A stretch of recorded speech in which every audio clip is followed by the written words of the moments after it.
This will be an unboxing video for a CMP M1 Garand. That's the Civilian Marksmanship Program. This particular one is a field grade, which is just above a rack grade in quality. These are currently going for about $800. Comes in this nice hard case. I do believe the rack grades just come in a box. So for the extra, I think it's $100. Pretty sure a good chunk of that's chewed up by just using a hard case. Now field grades are generally listed as having decent bores, but they may also have replacement stocks, and they certainly aren't as good as the higher grades. But if you're looking for just a good shooter or something that you want to take out in the field grades are definitely a good option. I ordered this from the CMP. It took just a couple weeks to arrive. They shipped it and it came in overnight. Picked it up from my FFL.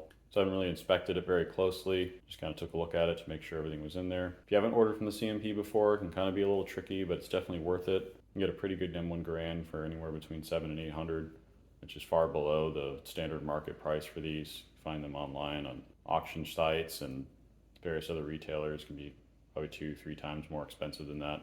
So go ahead and open up the case and take a look at what I got. All right, so you can see the CMP does a pretty good job with their cases. It's nicely cut out for an M1, including a spot here for the chamber flag.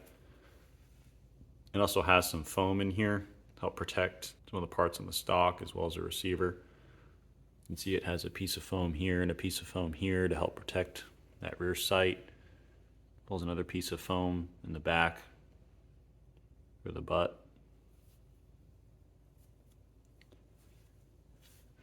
It does also come with this certificate of authenticity. Also has a end block clip in here with some safety information.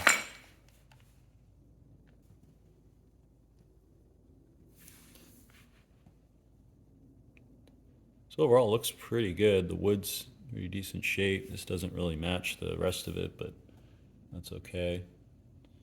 A little bit of finish wear and some minor pitting there. But the barrel looks pretty good.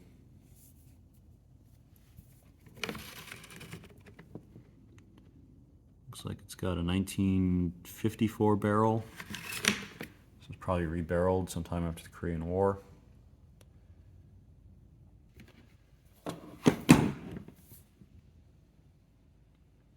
Based on that serial number, looks like it's a 1945 production, Springfield Armory.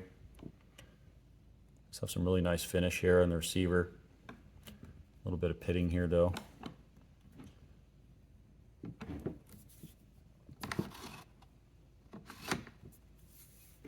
Definitely needs some grease. Let's go ahead and turn it over.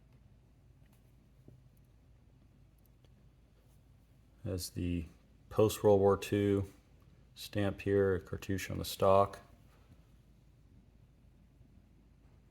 A little bit of minor pitting there in the receiver, but nothing I'm concerned about. You see they include this tag on it with the muzzle reading, the throat reading, as well as the date that it was inspected, and I guess there's a code on which of their armorers did the inspection. Looking on this side, you can see that a lot of finish wear here, a little bit of pitting, but definitely not too bad.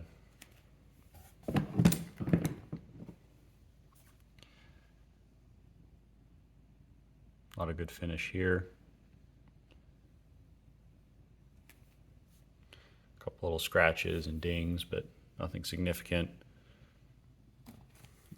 It's definitely a surplus weapon, so you're going to see little bits of pitting and dings and whatnot on it. Had a long service life. But for the price they ask, I mean, you definitely can't beat a field grade. The rack grades are a bit more of a gamble, but the field grades are a pretty solid investment. It certainly is a bit more valuable than what they're asking for it, so it's a great collector's item. They're also going to be typically good shooters, so I definitely can't complain with this one. So this is a quick video going over the unboxing of a CMP provided M1 Garand. Definitely recommend the field grades. Last I checked, they still had them available, so definitely jump on it while they still have them. make great collector's pieces as well as good shooters. So I highly recommend the CMP. It's definitely worth the ordering process to go through them. I'll have a few more videos coming out. I'll be taking this to the range as well as another CMP item that I covered in a previous video, which is a 1911A1. If you'd like to be alerted to those videos, feel free to subscribe and sign up for alerts. If you have any questions about this rifle, feel free to drop them in the comments. And as always, thank you for watching.